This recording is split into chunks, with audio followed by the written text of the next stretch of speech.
Welcome back to Happy Bellyfish. I'm Shrikant Singh and today we'll be cooking okra or bhindi or what we even call as lady's finger. The recipe is known as Dahi Bhindi Masala, and for those who don't speak the tongue, it's a yogurt based spicy curry with crisp okra inside. And while I give the worst description, this is absolutely delicious.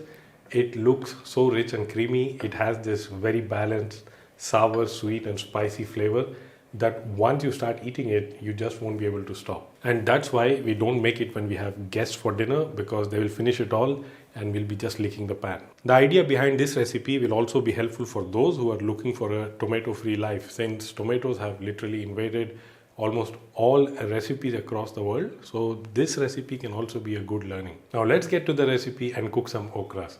We will need around 200 grams of okra, and this should be enough for around 3 to 4 people.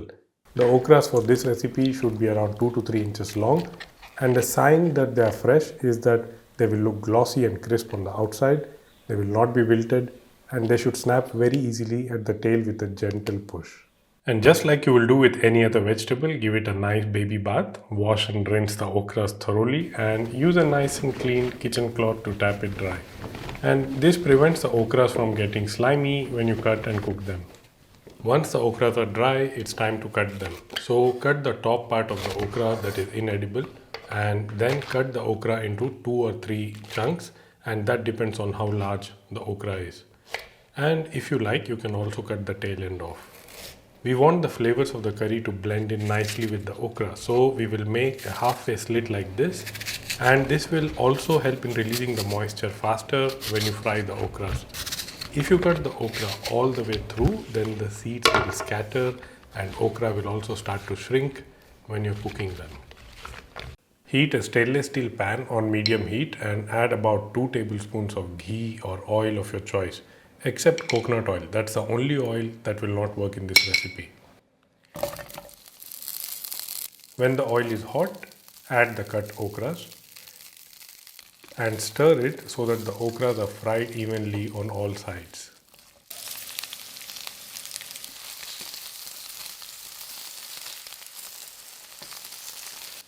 And after about 5 minutes of shallow frying, add about half a teaspoon of salt, and this will dehydrate the okras further and will also make the raw taste go away. Fry it for 1 more minute, and when done, set it aside in a separate bowl. You can see they still look crispy and green, but they are actually cooked. I will share at the end of this video on what not to do when you cook this vegetable. Now we will make the curry into which the okra will go. And remember, there is no tomato that I've used in this. So take a pan on medium heat and add 1 tablespoon of ghee or oil of your choice. Add 1 teaspoon of cumin seeds, 1 teaspoon of mustard seeds, 1 whole red chili but without its stem, and in less than a minute, when the seeds begin to splutter, add the finely chopped onions.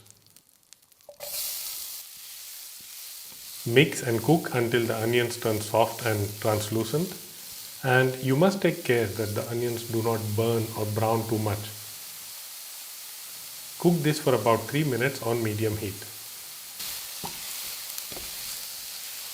Now add the ginger garlic paste and cook for a further 1 minute or until the raw aroma of ginger and garlic fades away. Now it's time to add the ground spices.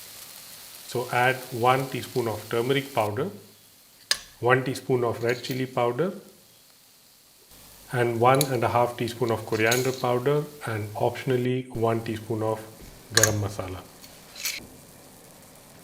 So as you start mixing the spices, you will notice that it is too dry. So do not reach out for the oil. Instead, add very little amount of water, about 1/3 cup of water in this case, for the amount of ingredients that I am using. And this will help you mix everything nicely. Now in this recipe, I am adding besan or chickpea flour, and this gives a very nice nutty aroma and flavor. When you add besan, it will start forming small lumps. So once again, add very little amounts of water and keep mixing. We are not making a soup here, you need to remember that. So the water added is just to help in mixing.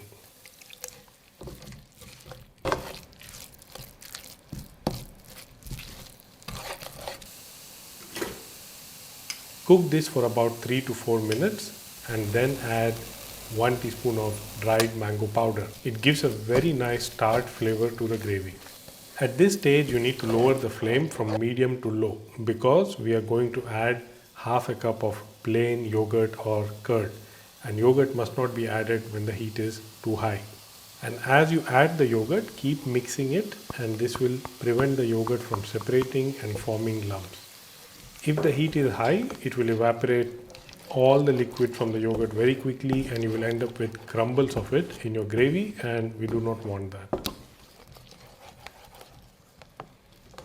Add 2 fresh green chili, 2 tablespoons of kasuri methi, and cook for a minute more.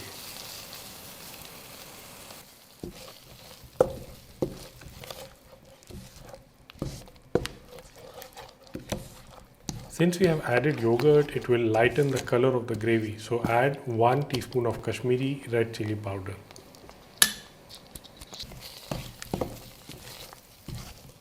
And as it cooks, the color of the gravy will become more lively. Add water to adjust the consistency of the gravy whenever you think it is necessary. But remember, it still needs to have a thick consistency, not like a soup.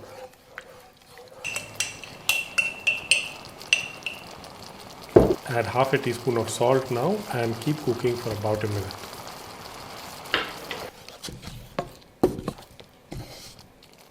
Now carefully taste the curry. You will notice that it's quite sour. So to balance it, add 1 tablespoon of sugar.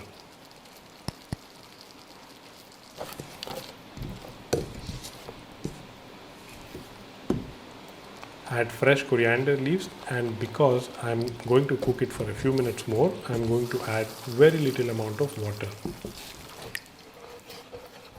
Add the fried okra now, and once everything is mixed well, cover the pan with the lid and let it simmer on low heat for 5 minutes more.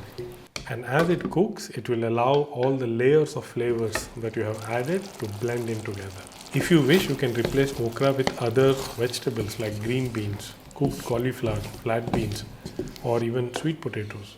And the dahi bhindi or okra is ready to be served and enjoyed, and it goes best with roti or naan or rice or any other grain that you love. Patience is perhaps the only ingredient that we do not have. Otherwise, if you miss 1 or 2 spices, you can still do it. The same dish can be made by adding tomatoes along with yogurt or instead of yogurt. And if you do not have dried mango powder, you can add a teaspoon of fresh lemon juice at the end. But if you have any questions and you're stuck somewhere, not on the road while cooking, then there is this comment section. You can always ask your questions there and I'll do my best to answer. A few important things that I wanted to share with you, especially when you cook okra, is that don't use a cast iron pan. It will completely ruin the color and the taste. Use a non-reactive metal pan such as stainless steel. And while we have done our best to keep the slime away because it doesn't belong in this particular dish and because some people absolutely detest it, it isn't necessarily a bad thing. The slime in okra is used in some traditional recipes from a few countries in Africa and Asia to help soothe the symptoms of gastritis and sore throat. And I have tried one such recipe and it wasn't actually as bad as it looked at first. If you want me to make them for you, then let me know in the comments. Thank you for watching and I will see you soon again.